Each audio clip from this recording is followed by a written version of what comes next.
Hello అండి, నేను doctor Naini, consultant at 49 fertility centre, Karimnagar branch.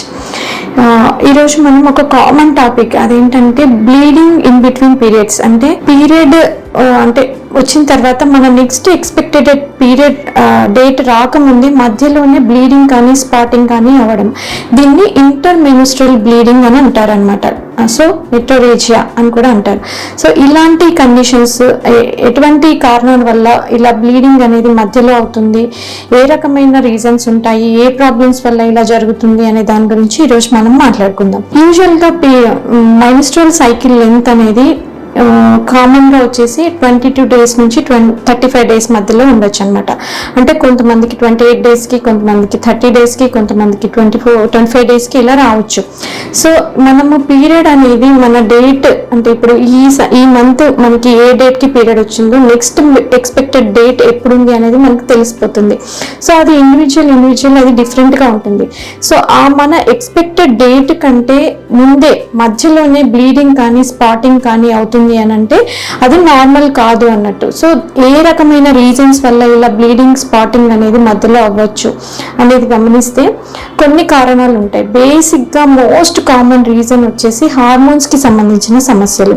Thyroid హార్మోన్లో problems ఉన్నా, ప్రొలాక్టిన్ అన్న హార్మోన్లో ప్రాబ్లం ఉన్నా, పీసీఓ ప్రాబ్లం ఉన్నా ఇలా ఇంటర్మెన్స్ట్రువల్ బ్లీడింగ్ అనేది అవ్వచ్చు.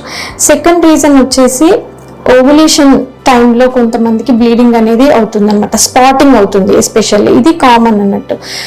కొన్ని రకాల కండిషన్స్ ఏంటంటే అడలసెంట్ పీరియడ్లో, లేకపోతే బ్రెస్ట్ ఫీడింగ్ మదర్స్, ఎవరైతే లాక్టేటింగ్ మదర్స్ ఉంటారో, లేదంటే పెరిమెనోపాజల్ ఏజ్ గ్రూప్లో వాళ్ళలో కూడా ఇది కొంచెం కామన్గా చూస్తుంటాం. ఇది కాకుండా కొంతమందిలో ప్రెగ్నెన్సీ రిలేటెడ్ కాంప్లికేషన్స్ ఉండొచ్చు. అంటే మిస్క్యారేజ్ అవ్వడము, లేకపోతే బేబీ గ్రోత్ అంటే ఎంబ్రియో సరిగ్గా పెరగకుండా అబార్షన్స్ అవ్వడం, ఇలాంటి కండిషన్స్లో ఇలా ఇంటర్మెన్స్ట్రువల్ బ్లీడింగ్ అవుతుంది. యూజువల్గా ఇప్పుడు మనం సైకిల్ ఇది ఎలా అవుతుంది అని చెప్పి మీకు డౌట్ రావచ్చు. కొంతమందిలో ఇర్రెగ్యులర్ సైకిల్స్ ఉన్న వాళ్ళలో మనకి ఏంటంటే ఓవులేషన్ అనేది ఎప్పుడవుతుంది అనేది మనకు తెలియదు. సో నెక్స్ట్ ఎక్స్పెక్టెడ్ డేట్ రాకముందే మనకి ఇక్కడ ప్రెగ్నెన్సీ కన్ఫర్మ్ అనేది అయిపోయి ఉండొచ్చు. సో ఆ బ్లీడింగ్ ని మనం కామన్ గా బ్లీడింగ్ లాగా తీసుకుంటాం కొన్ని సందర్భాల్లో, కానీ అది ఒక్కొక్కసారి మిస్క్యారేజ్ అయి కూడా అయి ఉండొచ్చు అనమాట. సో నెక్స్ట్ వచ్చేసి ఏంటంటే హార్మోన్స్ మెడికేషన్స్ ఎవరైనా తీసుకుంటున్నట్టయితే, అంటే ప్రొజెస్ట్రాన్ హార్మోన్ పిల్స్ కానీ, ఓరల్ కాంట్రాసెప్టివ్ పిల్స్ కానీ, కొంతమంది మెరీనా అంటే ఇంట్రాయూట్రైన్ కాంట్రాసెప్టివ్ డివైసెస్ యూజ్ చేస్తుంటారు గర్భ నిరోధక టెక్నిక్స్ లో ఇది ఒక టెక్నిక్ అనమాట. లేదంటే ఎవరికైతే హెవీ మెన్స్ట్రువల్ బ్లీడింగ్ ఉన్న వాళ్ళలో ఈ మెరీనా అనేది వాళ్ళ గర్భసంచిలోకి ఇన్సర్ట్ చేయడం జరుగుతుంది. ఇలా ప్రొలాంగ్డ్ గా ఈ హార్మోనల్ ట్రీట్మెంట్ తీసుకోవడం వల్ల ఏమవుతుందంటే గర్భసంచి లైనింగ్ అనేది సన్నగా అయిపోయి బ్రేక్ త్రూ బ్లీడింగ్ లాగా మధ్యలో బ్లీడింగ్ స్పాటింగ్ అనేది అవ్వడం జరుగుతుంది అన్నట్టు. నెక్స్ట్ రీజన్ వచ్చేసి ఏమైనా వైజైనల్ ఇంజురీస్, అంటే కొంతమందికి ఇంటర్కోర్స్ టైంలో ఏమైనా ఇంజురీస్ అయినా కానీ, లేకపోతే కొంతమంది టాంపూన్స్ అట్లాంటివి యూజ్ చేయడం వల్ల వైజైనల్ ఇంజురీస్ వల్ల కూడా బ్లీడింగ్ అనేది రావచ్చు. ఇంకొంతమందిలో సర్విక్స్ ఎరోజన్స్, అంటే గర్భాశయం యొక్క ఈ కింది భాగం, అంటే ఇది గర్భసంచి అయితే ఈ కింది భాగాన్ని సర్విక్స్ అంటారు. ఈ సర్వైకల్ ఓపెనింగ్ దగ్గర పుండు అంటే ఎరోజన్ లాగా మారుతుంది కొంతమందికి. సో ఇలాంటి కండిషన్స్ లో కూడా అక్కడ మనకి ఇంటర్మెన్స్ట్రువల్ బ్లీడింగ్, లేదంటే పోస్ట్ కాయిటల్ బ్లీడింగ్, అంటే బ్లీడింగ్ ఇంటర్కోర్స్ తర్వాత బ్లీడింగ్ అవ్వడం, ఇలాంటివి రావచ్చు అన్నట్టు.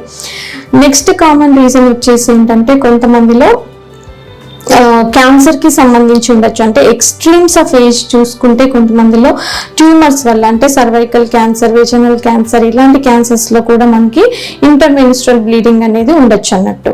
సో ఏ రకమైన కారణాల వల్ల ఈ బ్లీడింగ్ ఇలా మధ్యలో వస్తుంది అని తెలుసుకోవడానికి మీరు వెంటనే డాక్టర్ని కన్సల్ట్ చేసినట్టయితే మీకు మీ హిస్టరీ తీసుకొని కొన్ని రకాల ఇంటర్నల్ ఎగ్జామినేషన్ చూసి ఏమైనా ఎరోజన్స్, ఇంజురీస్ ఉన్నాయా గమనించుకొని హార్మోనల్ కి సంబంధించిన టెస్ట్లు అనేటివి అవసరమైతే చేసి, లేదంటే అల్ట్రాసౌండ్ అంటే ట్రాన్స్వేజనల్ సోనోగ్రఫీ అలాంటివి చేసుకొని కొన్నిసార్లు ఏమవుతుందంటే గర్భసంచి లోపల చిన్న పాలిప్స్ లాగా ఉండడం, అంటే టిష్యూ ఓవర్ గ్రోత్ లాగా ఉన్నప్పుడు కూడా మనకి ఇంటర్మెన్స్ట్రల్ బ్లీడింగ్ అనేది అవ్వచ్చు. ఇంకొన్ని సందర్భాల్లో ఇంప్లాంటేషన్ బ్లీడింగ్, అంటే ఎప్పుడైతే ప్రెగ్నెన్సీ అనేది ఎంబ్రియో అనేది మనకి యూట్రస్ లైనింగ్ లో అతుక్కుంటుందో ఇంప్లాంటేషన్ టైంలో కూడా స్పాటింగ్ బ్లీడింగ్ అవ్వచ్చు. ఇది కామన్ అన్నట్టు, దీనికి భయపడాల్సిన అవసరం లేదు. సో ఏ కారణం వల్ల బ్లీడింగ్ అవుతుంది అనే కారణం తెలుసుకుంటే దానికి సంబంధించిన ట్రీట్మెంట్ తీసుకున్నట్టయితే ఇది కంట్రోల్ అవుతుంది అన్నమాట. Thank you.